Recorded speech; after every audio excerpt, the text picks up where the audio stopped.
Good morning everyone, कैसे हैं आप सब। वेलकम है आप सभी का मेरे डेली ब्लॉग में। तो मेरी ब्लॉग की स्टार्टिंग हो गई है मॉर्निंग से।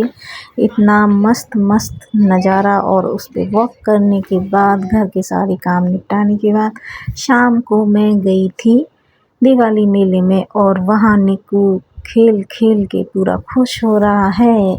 और इस बार का दिवाली मेला था पिछली बार से बेटर। तो बच्चों के लिए तो कहीं भी जाओ स्नैक्स सबसे पहले चाहिए। तो पहुंच गए हैं निक्कू और अब है स्नैक्स के स्टॉल पर, जहां पर है burger, French fries and chicken pakoras. तो फ्रेंच फ्राइज ले रही हूँ मैं निक्कू के लिए, क्योंकि निक्कू को फ्रेंच फ्राइज बहुत पसंद है। बर्गर भी ठीक ठाक लग रहा है, लेकिन पकौड़ी तो ऐसे लग रहे हैं पता नहीं कितने दिन के बना रखे हैं। तो फ्रेंच फ्राइज लेने के बाद इधर बच्चे मस्ती कर रहे हैं, तो हमने थोड़ा उनको भी देखा और निक्कू को पूछा कि तुम करोगे इस पे स्लाइडिंग। तो निक्कू ने कहा नहीं, और निक्कू अपने खाने में मस्त हो रहे हैं। मैंने भी एक बाइट ले ली, क्योंकि क्या करें, जी ललचाता है अगर सामने कोई इतना अच्छा अच्छा खा रहा हो तो। और फिर पहुंचे हैं निक्कू और अब है आइसक्रीम स्टॉल पर। आइसक्रीम के काफ़ी फ्लेवर्स हैं, लेकिन बच्चों का ऑलवेज फेवरेट चॉकलेट फ्लेवर। तो यहाँ से 2 सॉफ्टी बनवाई है, एक बनवाई है चॉकलेट फ्लेवर की और एक चॉकलेट कुकीज़ फ्लेवर। और आप लोग भी बताइएगा कि आपको दिवाली मेले में क्या चीज़ सबसे अच्छी लगती है, शॉपिंग या खाना। वैसे हम लोग तो खाने के लिए जाते हैं और बस इतना ही एंजॉयमेंट करते हैं, और कोई चीज़ ज़्यादा पसंद आ जाए तो उसको ले भी लेते हैं। वैसे मैंने आज शॉपिंग भी की है और बच्चों को दे दो स्नैक्स वगैरह भी खिलाए हैं। तो मैं अपनी शॉपिंग भी आपके साथ शेयर करूंगी नेक्स्ट ब्लॉग में। अभी केवल दिवाली मेले में क्या क्या हो रहा बस वही दिखाऊंगी आपको। तो गोलगप्पे, सोंठ वाले जो गोलगप्पे होते हैं ना, सोंठ दही वाले, आप लोग क्या बोलते हो, मैं तो उसको दही वाले गोलगप्पे बोलती हूँ। तो वही बनवा रहे हैं हम यहाँ पर। और ये भैया पहली बार यहाँ पर स्टॉल लगाए हैं अपना। वैसे हमारी कॉलोनी के जो चाट वाले भैया हैं हर बार वही आते हैं, इस बार ये कोई नए भैया हैं। और जो चाट थी ना, वाकई में बिल्कुल बेकार चाट थी, और इससे तो कुछ और खाते वो ज़्यादा अच्छा था। मैंने सोचा नए भैया हैं, कुछ स्पेशल इनका फ्लेवर होगा, लेकिन नहीं, इनका तो बेकार फ्लेवर था। और जो हमारे चाट वाले भैया कॉलोनी के, उन्हीं की चाट मेरे को बेस्ट लगती है। तो इस पे तो मुझे बड़ा अफ़सोस हुआ, हालांकि मैंने खाया नहीं, लेकिन बेटे ने बताया खा के कि कैसा टेस्ट है, उसके बिहाफ पे बोल रही हूँ मैं। और ऐसा टेस्ट रिव्यू मिलने के बाद जो मेरा गोलगप्पे खाने का मन था ना, वो छू मंतर हो गया और मेरे सिर से गोलगप्पे का भूत उतर गया। वैसे हर बार दिवाली मेले में लगती थी धूम गेम्स की, बच्चे गेम करते खेलते थे, पजल्स वाले गेम लगाते थे, तो वो इस बार मिसिंग थे। और जहाँ देखो वहाँ खाने का ज़्यादा स्टॉल लगा हुआ था। तो मैंने नॉन वेज वाले स्टॉल पर नज़र दौड़ाई, तो वहाँ अभी स्टार्टिंग चल रही थी। यहाँ से भी मैंने लिया था शामी कबाब, सीख कबाब, लेकिन वो भी बहुत ही बेकार टेस्ट था। मतलब इस बार तो मुझे ऐसा लग रहा था कि मेले में आना मज़ा नहीं सजा हो गया था। तो कभी कभी ऐसा होता है, और हम लोगों का तो रिकॉर्ड है कि हम जब भी मेले में जाते हैं लुट के आ जाते हैं भाई। और हमारे जो खाने के साथ 2 कैंपा कोला हमें मिलनी चाहिए थी, तो उसकी जगह हमें एक ही थमा दी। हमने बाद में अगले दिन उस पर ध्यान लगाया कि अरे ऑफ़र में तो ये था और हमें दे दिया कुछ और। तो देखो 10-10 रुपए की भी चीटिंग कर लेते हैं मेले में। ये ध्यान रखो, आप जब भी मेले में जाओ खाओ पियो हिसाब बराबर रखो। उसके बाद ये स्टॉल है, और यहाँ पे बहुत ही expensive dresses, full suit material और गरारा शरारा हर तरह की ड्रेस थी। तो लेकिन ऑप्शन बहुत कम थे, सिलेक्टिव कलर थे, सिलेक्टिव थे। इसलिए मुझे इस पे बिल्कुल भी मज़ा नहीं आया। उसके बाद मैं चली आगे स्टॉल पर कि वहाँ पर क्या है।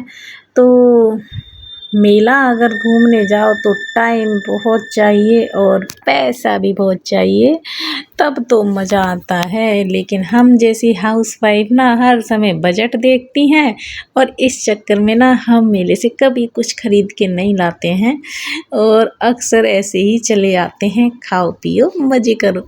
तो फिर मैं ज्वेलरी की शॉप पर पहुंची हूँ, लेकिन इत्तेफाक से यहाँ मुझे ज्वेलरी आइटम थोड़े अच्छे लगे। प्राइस यहाँ भी थोड़ा हाई था लेकिन ठीक था, मैनेज कर सकते हैं।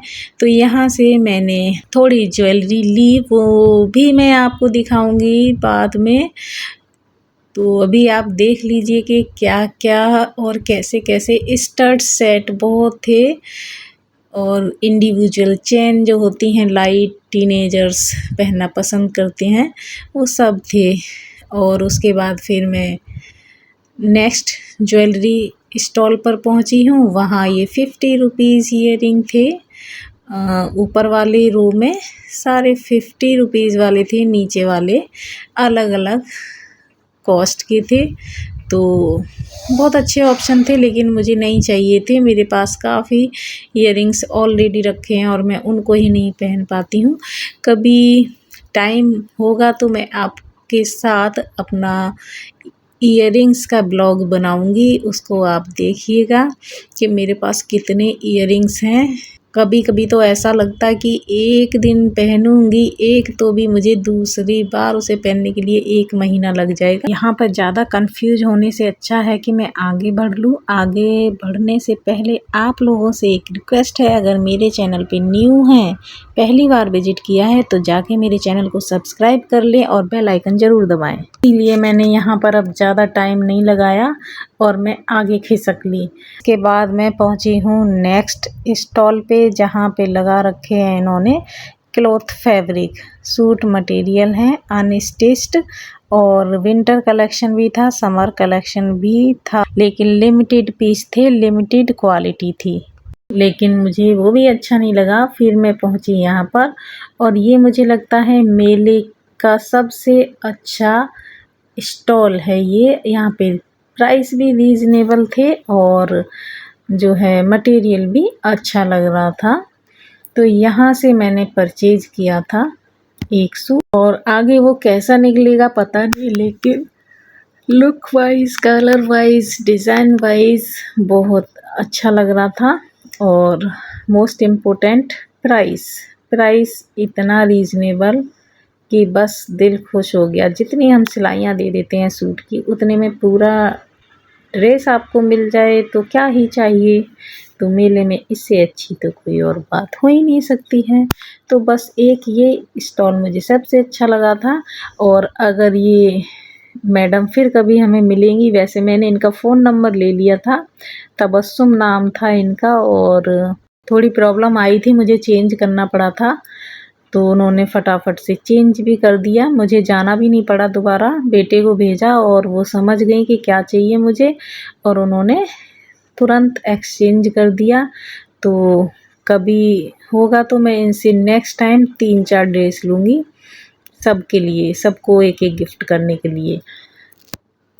तो यहाँ पर वही देखा जा रहा है क्या नाप है, क्या साइज है और कैसा मटेरियल है, वही सब हो रहा है। मैं 2 ड्रेस मटेरियल में कंफ्यूज हो गई यहाँ भी। तो मंगाया कुछ था लेकिन चेंज करके फिर दूसरा मंगाया।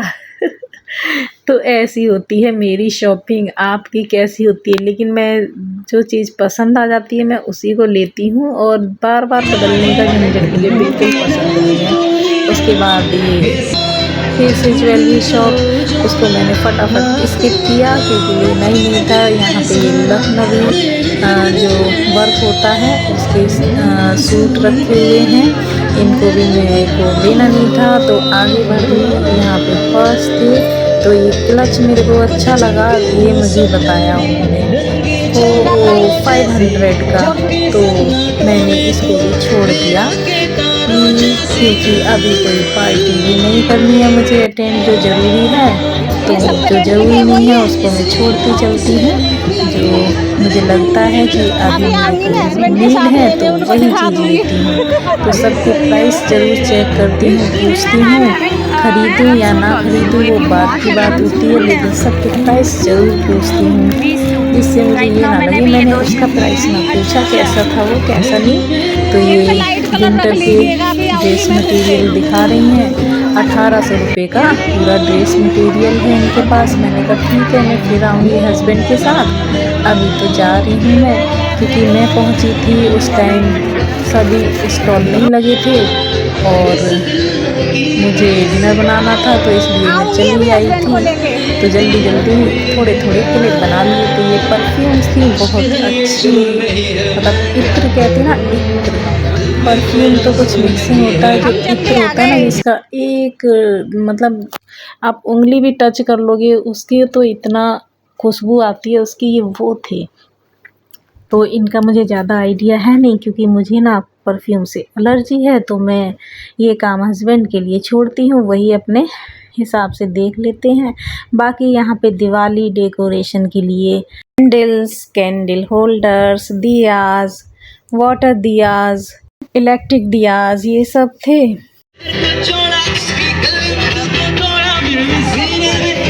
वीडियो अच्छा लगा हो तो लाइक शेयर कमेंट ज़रूर कीजिएगा। मिलते हैं फिर, बाय बाय।